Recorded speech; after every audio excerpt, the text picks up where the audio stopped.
अस्सलाम वालेकुम नाजरीन, आप सबका खैर मकदम है 10 न्यूज 247 पर। आइए डालते हैं आज की अहम खबर पर एक नजर। डीएससी 2024 की खाली पोस्ट को ओपन कैटेगरी में तब्दील करने और मेरिट की बुनियाद पर दूसरी फहरिस्त जारी करने की दरख्वास्त की जा रही है। उर्दू मीडियम के सरकारी स्कूलों को असातिज़ा की कमी की वजह से बच्चों को मेयारी तालीम फराहम करने में शदीद चैलेंजेस का सामना है। हुकूमत भर्ती के इम्तिहानात मुनक्किद करके और असातिज़ा की तकर्रुरी करके सरकारी स्कूलों में तालीमी मेयार को बेहतर बनाने की मुखलिसाना कोशिश कर रही है, लेकिन इसी भर्ती के अमल के जरिए मखसूस जुमरों के उम्मीदवारों की अदम दस्तियाबी की वजह से उर्दू मीडियम में मतला करदा आसामियां पूरी तरह पुर नहीं हो रही है। ये आसामियां खाली रह गई हैं और इन्हें अगले भर्ती के अमल के लिए डीएससी 2012 से टीआरटी 2017 तक इसी मखसूस जुमरों में भेजा जा रहा है और इन्हें डीएससी 2024 में भेजा गया है। हम टीआरटी 2017 की भरी हुई और गैर भरी हुई पोस्टों से मुतालिक डेटा को भी मुंसलिक कर रहे हैं जो आरटीआई के जरिए मांगे गए और हासिल किए गए हैं।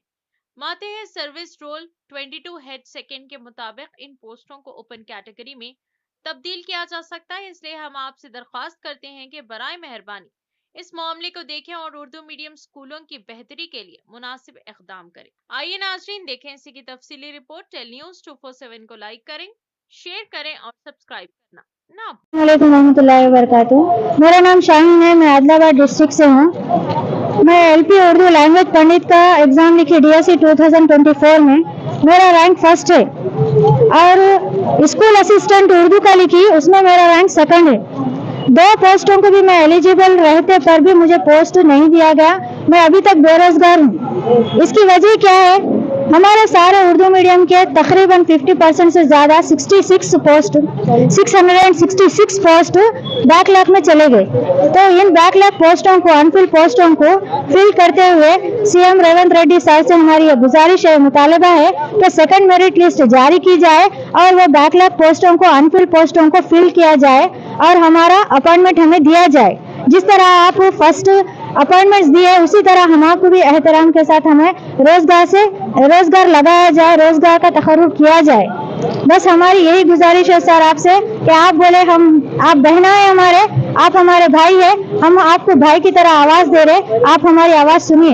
रेवंत रेड्डी सर, हम छोटे छोटे बच्चों को लेके 8-8, 10-10 घंटे की जर्नी सफर करके हम यहाँ तक पहुँचे हैं। देख रहे हैं आप, ये बच्ची छोटी है, ये बच्ची की माँ है, ऐसी मैं भी, मेरा बच्चा छोटा है, मैं घर में छोड़ के आई हूँ।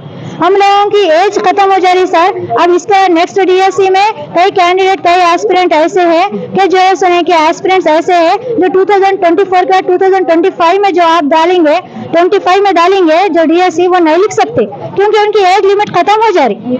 ऐसे एस्पिरेंट्स क्या करना सर? अब जब कैसे आपकी गवर्नमेंट थी 10 साल 12 साल में 2 बार भी डीएससी एग्जाम नहीं दिया, डीएससी एग्जाम नहीं डाले और अपॉइंटमेंट्स भी नहीं हुए। अब ये कैरी फॉरवर्ड 2008 से कैरी फॉरवर्ड होते आ रहे पोस्टा, और कब तक कैरी फॉरवर्ड करते सर? आप जैसे इसको आपकी गवर्नमेंट, साबिका गवर्नमेंट जो थी, वो जो साबिका गवर्नमेंट थी वो क्या करे, आप चंद्रशेखर राव नहीं देखे साबिका गवर्नमेंट में ये बैकलॉग पोस्टों को, अनफिल पोस्टों को ओपन कैटेगरी में करके उनको फिल करे सर। तो आप भी ऐसा कर सकते हैं। आपसे हमारी यही उम्मीद है और यही उम्मीद है कि आप हमारी आवाज को सुनेंगे, हमारे साथ इंसाफ करेंगे। हमारे स्कूल बंद हो जा रहे सर, कई स्टूडेंट्स और टीचर्स नहीं रहने की वजह से स्कूल लेस टीचर्स स्टूडेंट्स हो गए और एक सिंगल टीचर 7-7 स्टूडेंट्स को संभाल रही। कई जगह ऐसे है कि टीचर्स नहीं है, बच्चे भी नहीं है, स्कूल बंद हो जा रहे। हमारे उर्दू मीडियम के साथ बहुत नाइंसाफी हो रही सर। हम सिर्फ आपसे उम्मीद कर रहे हैं और इंसाफ की उम्मीद कर रहे हैं। We want justice, we want justice, we want. Mohammad Faisal Khan हूँ, मैं एसआईओ से हूँ, एक स्टूडेंट ऑर्गेनाइजेशन है, मुल्कगिर्द एक तंजीम है। ये मेरे साथ में जो लोग हैं ये डीएससी के एस्पायरेंट्स हैं। पिछले साल से मुसलसिल कोशिशें कर रहे हैं कि उर्दू के साथ जो नाइंसाफ़ी हो रही है और ये जायदादों के साथ जो नाइंसाफ़ी हो रही है, इसके तहत हम नुमाइंदगियाँ दे रहे हैं। असल मसला ये है कि ये जो पोस्ट सैंक्शन हुए हैं रिसेंटली डीएससी के अंदर 1183 पोस्ट हैं, उसमें सिर्फ 517 पोस्टें फिल की गई और 666 जैसा एक बड़ा फिगर उस पर अनफिल्ड है कैटेगरी।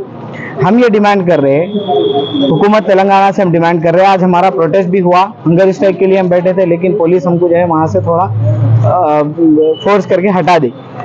आज हम यहाँ हजज पे आए, उबैदुल्ला कोतवाल साहब से हमारी मुलाकात हुई और बहुत मुस्बित रेस्पॉन्स आपसे मिला। आपने कहा कि ये जो फाइल है वो ऑलरेडी आपने पहुँचाया है और उसमें अभी वो लीगल पोजीशंस जो भी है उस ताल्लुक से फाइल अभी आगे बढ़ी है। तो हमारी ये उम्मीद भी है, हमारा ये मुतालबा भी है कि रिसेंटली डीएससी में जो पोस्ट आप दिए हैं 1183, वो पूरी की पूरी पोस्टें आप सैंक्शन करिए। हमारे जो लोग हैं, हमारे जो उम्मीदवारान हैं या डीएससी के जो एस्पायरेंट्स हैं, बड़ी मेहनत कर रहे हैं, रैंक लाने के लिए दिन रात अंत तक जद्दोजहद किए हैं। उनकी मेहनतों के साथ खिलवाड़ मत कीजिए, उर्दू के साथ खिलवाड़ मत कीजिए, उर्दू मीडियम के तलबा के साथ खिलवाड़ मत कीजिए। ये तलबा अगर अच्छा पढ़ेंगे, अच्छी तालीम अगर आप इनको देंगे तो ये कल मुल्क के लिए बेहतर मुस्तकबिल की तामीर कर सकते हैं। तो ऐसा ही तेलंगाना हम और डीएससी एस्पायरेंट्स आपसे डिमांड कर रहे हैं, मुतालबा कर रहे हैं कि पूरे जो 666 पोस्ट अभी अनफिल्ड है उसको आप फिल कीजिए और इस मुल्क के मुस्तकबिल को बचा लीजिए। धरना चौक पे परमिशन लिए थे, मगर हमको वहाँ पे मैनिपुलेट करके वहाँ से जो है हटा दिए वो लोग। 3 दिन की परमिशन हम डीसीपी ऑफिस से लाए थे, तो वहाँ पे डेली शाम में आके वो परमिशन को थोड़ा रिन्यू करने के लिए बताए थे डीसीपी साहब। 6 बजे तक की परमिशन हम लोग वहाँ पे लिए थे, मगर आज ऐसा हुआ कि आज आके हमको बोला गया कि आपकी परमिशन इनवैलिड है और आप 2 बजे तक यहाँ ठहर के चले जाइए बोले। तो फिर हम दूसरे ग्रुप को डीसीपी साहब के पास भेजे हैं और हम उनसे भी यही होप है हमको कि वो थोड़ा कोऑपरेट करेंगे। ये सेकंड मेरिट लिस्ट की जो डिमांड हम कर रहे हैं फौरी हमको चाहिए, हमारे पास वक्त भी नहीं है, वरना हम थोड़ा और शायद सब्र और सुकून से काम लेते थे।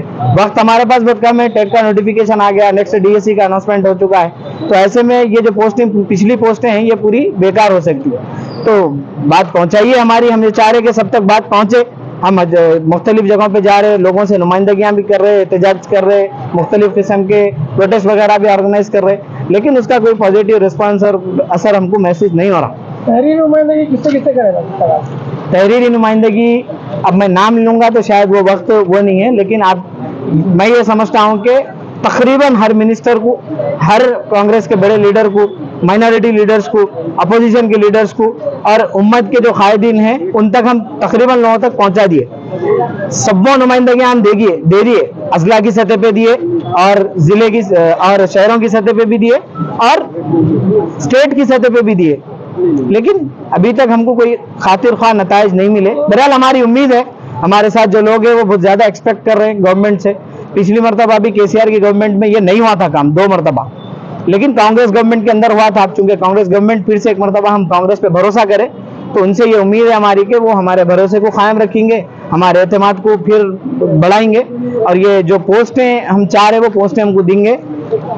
आखिर में ये जो डिमांड है उसको रिपीट करके अपनी बात में खत्म करूं कि हम ये चाह रहे हैं कि आप सेकंड मेरिट लिस्ट रिलीज कीजिए और जो 22 एज रूल है उसके तहत इसको ओपन कैटेगरी में कन्वर्ट करिए और ये जो लोग जॉब के लिए आपके पास आए उनको आप जॉब दीजिए, उनके रोजगार को तयखुन दीजिए।